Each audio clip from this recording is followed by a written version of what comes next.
Hello, and here we are. Another month has come and gone, and there's no better way to mark another month passing than to do another monthly reading wrap up. I'll be real with you guys, this month was a bit of a flop for me when it came to things in my personal life, but I still managed to pull through and read 5 books, which for me is a big achievement. So join me as I tell you about the books I read in the month of April. I'm going to be going through each one to tell you what they're about, what I rated them out of 5 stars, and what I liked and disliked about them. And by the way, if you're new to the channel, hi, I'm Katerina, it's lovely to see you here. And okay, let's get into the video.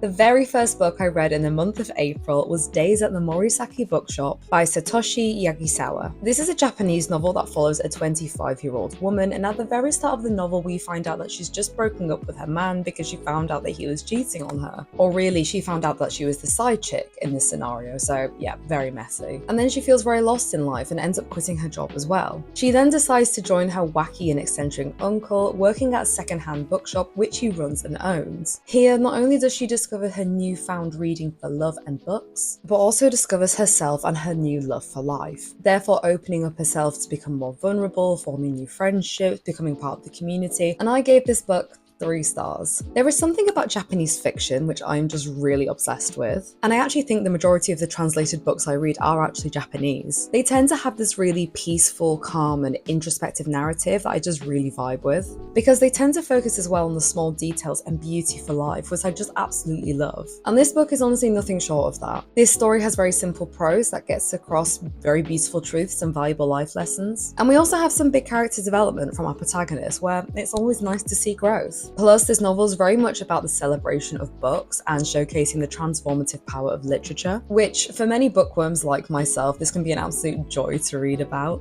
as I'm sure many of you will agree how books are so quietly impactful in our lives. However, when it comes to my dislikes, I do tend to stay away from books that are about books because I tend to find them sometimes a little bit corny, which at times I did feel like this book was. Like, this main character has never been into reading, never gave a fuss about it, and then one day she's in her uncle's bookshop and just randomly picks up one book and starts reading it and is like, oh my god, I'm obsessed. So there's no real development in her taste of genre, which makes it quite hard to connect with, because I'm sure with a lot of book readers, you tend to then go through a few books before you find the one that you really connect with, whereas like here it was just like, oh wow, she just picked up a book and it was magically transformed. And overall, this book was just like pleasant, but that was kind of it. Like, whilst it was a really wholesome and cute story, it was just very vanilla, which then kind of made the ending a little bit underwhelming, I thought. Like, I was kind of waiting for this big plot twist to come or some like huge development in the story, and then it just sort of ended and I was like, oh, that was it.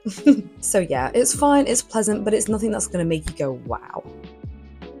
The second book I read last month was Lovers in the Night by Mieko Kawakami. This is yet another Japanese novel, shock, that follows a 34-year-old woman, and she lives alone and she works as a freelance proofreader. And throughout her whole life, she's found it very difficult to make meaningful relationships with those around her, whether platonic or romantic, except for a couple of others who are also labelled as outsiders. However, one day she randomly encounters a man and something new stirs up inside of her. And as she's confronted with these new feelings, she begins to see the world in a different light and ultimately is forced to confront who she really is. And I rated this book 4 stars. I literally read this book in one sitting over the Easter holidays because not only is it quite short, it's only like 200 pages, it's also very quietly captivating, but in like the most surprising way. Because the plot on paper doesn't really sound that interesting. But I've said this multiple times, but Kawakami, the author, has this godlike ability to write very much the most mundane and boring characters in the most interesting and gripping way. And I love this book because of the way it explores this initial romantic love, especially if it's not something you've really been exposed to before. And it really delves into like the mystery of someone when you're first getting to know them and you don't really know that much about them. And with the moments that you're not with them, when you're repeating conversations that you've had with them in your head. But this book is also very painful in showing the fragility of relationships and how fickle some people can be. I talk about this book more in my Fleabag I Love You or Past video, which I'll link below. There wasn't much I really disliked about this book, I just kind of wish that it expanded its social commentary a little bit more, as it would make like a really interesting point and I'd want it to go like deeper into it, but then it would just kind of stop and then carry on to the next thing, which now I think about it, I feel like is more of like a purposeful writing choice to show how the character doesn't really overthink these sort of things. But I would have liked to know the character better by understanding her insights and her reasonings for why she did things. But like I said, maybe it's so that the main character is kept at a distance from her readers, so you never really truly understand what she's thinking, like the people around her in the novel itself. But personally, I just love nitty-gritty detail, and I just kind of wish this book had more of that. But overall, it's a stunning read, and I would definitely recommend anyone to read it.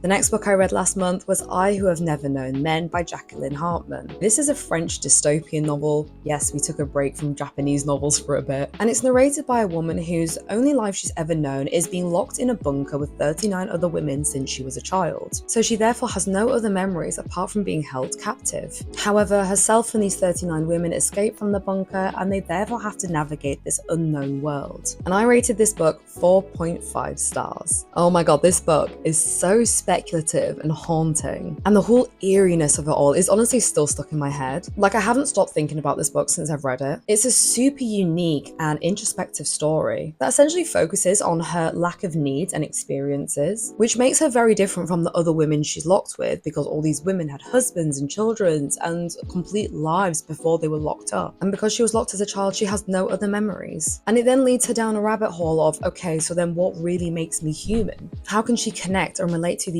other women if she didn't go through these truly human experiences? And I was also very surprised to see that this was written in the 90s. Like, I've only just heard hype about this book now, but I'm happy for the author that the book is truly getting its recognition it deserves. I know from the way I'm gushing about this book, I should have honestly given it 5 stars, but it kind of just feels like there's something very teeny tiny missing for me. And I'm not sure if it's because all the questions surrounding her captivity are not answered. And I honestly think I felt frustrated by the end of the book because I had more questions than I did at the start. But to say this book is only like 200 pages long, it definitely packs a punch. I think honestly, critically, this book would be 5 stars. It is really truly an amazing book, but I think for me, because like not all my questions were answered, I'm gonna give it 4.5. But I would honestly recommend anyone to read this book. It's fantastic. The fourth book I read last month was Motherthing by Ainslie Hogarth. This is a comedic domestic horror novel that follows a woman who lives with her husband and his toxic mother. And at the very start of the book, we find out that the mother-in-law has actually just taken her own life. However, this lady comes back as a vengeful ghost and essentially refuses to leave the house. So our protagonist finds herself going to extreme measures in order to rid this ghost once and for all. And I rated this book 3 stars. Firstly, this book is literally the epitome of mummy issues as we have them all around. We have a toxic mother-in-law who is super cruel to our main character, which also has an abusive mother growing up, which is now estranged. So she's dealing with a lot of past trauma and healing from this, whilst at the same time she wants to become a mother herself and she's experiencing issues with conceiving. And to be honest, I love to see mummy issues talked about because I feel like it's such an unexplored area within literature. I feel like we have a lot of daddy issues, but we don't really hear about mummy issues. And whilst all those aspects of the story do sound incredibly intense and depressing, it's a strange novel because it's also kind of camp and comedic, as we have this character who honestly reminds me out of someone from Desperate Housewives, the TV show, which is incredible, by the way. Definitely recommend anyone to watch that. And she seems to be like a perfect domestic goddess on the surface, you know, she can cook, she can clean. However, she turns absolutely unhinged in order to get rid of this ghost. Like, I was so shocked but also laughing at certain points in the book. I talk about this book more in my mummy issues video that I just made, which I'll link down below. But I'll be honest, I liked this book, but I did not love it. I found the main character to be quite annoying and repetitive at times. And I don't know, I just found the ending to be a little bit of a letdown and not really make sense given the kind of behaviors that she was experiencing from the other people around her. Like, I don't want to give too much away, but you kind of realize that like her husband is not really a great guy, but like she's just so determined to stick with him, and I just didn't really understand why. However, I know others that absolutely adored this book and gave it 5 stars, so maybe it's just me on this. Which is weird because I do seem to like any book with a nonsensical story with an absolute unhinged woman. But I don't know, for this one it didn't really hit the spot because I was just kind of getting a bit fed up with her character by the end. But like I said, many people I know enjoyed this book, so I would still recommend to read it and see what you think about it. And the very last but not least book I read in the month of April is Spring by Ali Smith. This book is part of a 4-part seasonal quartet where each book is focused on a different season. And I've already read Autumn and Winter because I'm literally trying to read each one with the seasons. And even though these novels are separate stories, they're all kind of connected, the same way like the seasons are, through similar themes and the idea of just time passing in general. And in this novel, the story is split into 3 separate parts. The first follows a film director who is grieving over the the death of his friend who really helped him out during his divorce and losing his daughter. The second follows a young woman who works at a detention center for unwanted immigrants where she meets a child who has the power to become invisible. And then the third part is basically all these characters meeting together. There's no real plot here, but it's mainly focused on their conversations and past stories. And I gave this book 4 stars. Firstly, I love how this book expresses the true meaning of the season. It has a lot of commentary about death and rebirth, which I think is very central to spring. And whilst everything seemed world-ending and bleak in winter, second chances come around again with a feeling of hope, which I think very much encapsulates spring. I even made a video about books you should read in spring, which I'll link down below. But I also adore this author's ability to not shy away from uncomfortable political conversations, such as immigration, which is a huge topic in the UK, Brexit and all that. And she very beautifully intertwines all these political aspects with all the personal elements that the characters go through, which makes it seem very real. And also showing how important and integral politics is to our lives. And the prose is very, very beautiful too. It honestly reads like poetry in some chapters. And I wasn't really a fan of her previous winter book. I just felt like it was too metaphor heavy and pretentious. But I feel like in this book, she really pulled it back and it was just a lot better to read. The things I disliked, I sometimes found the narrative quite hard to follow. It wasn't always clear which character the author was referring to in the story. So you'd get like halfway down a page and then realize who it was about, and it was a bit like, oh, for God's sake, and then you'd have to go back up again to reread it. I mean, to be honest, this was probably the time in the month where I was going through like personal things, so I don't know if I just wasn't concentrating on the book enough, so I kind of don't want to fault the author for this, but let me know if you've read the book and you thought similar things. And also, another personal bugbear of mine is when authors don't use speech marks in books. Like, please indicate when someone is speaking, because sometimes I won't always pick up on it and I can't tell if it's just an introspective thought or if someone is actually speaking out loud. I don't know if authors do this to seem quirky and different, but I just really don't like it. And you know, speech marks are there for a reason. Please use them, because I read fast and I just want to know when people are speaking or not. I don't know, maybe she did this for people like me to slow down reading and to actually take in the meaning of the words. I don't know, but for me, I just get annoyed with it. But overall, still a good book. I love the political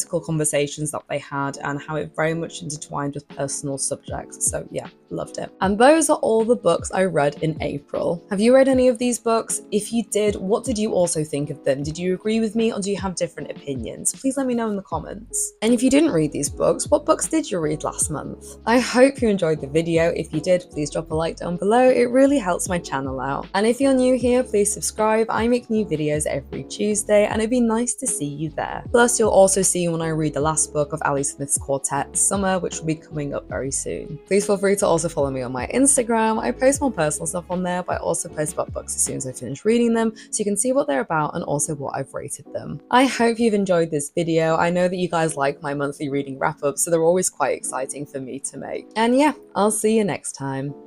Bye!